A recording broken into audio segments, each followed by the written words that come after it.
Sagutin natin ito. What is the area in square units bounded by the curve y squared is equal to 4x and x squared is equal to 4y. Okay? First, bring muna natin silang equivalent sa y. So, square root natin to. Y is equal to square root ng 4x. Tapos ito, divide natin both sides by 4.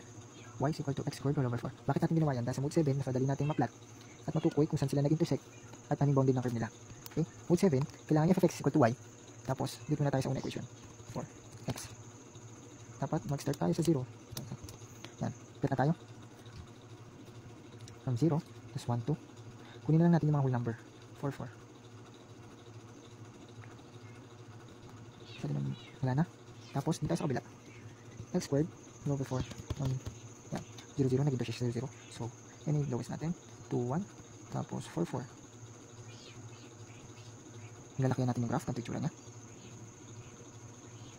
Tapos dito 4, 4, nag-intercept. Tapos dito yung lowest, 0, 0. So, pwede natin gamitan ng dx strip. And alam natin ang dx strip is area, x of 1 to x of 2. Tapos, y highest minus y lowest dx in terms of with respect to x. Okay? Naka with respect to x na tayo dyan. Tapos, y is equal to 4x pag ganun siya. So, siya yung nasa taas. Tapos, y is equal to x over 4.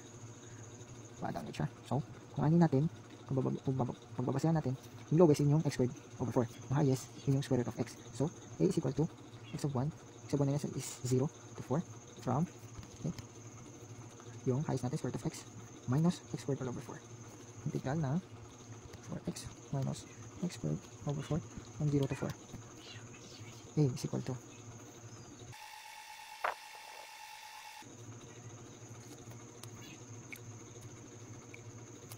5.333 square units.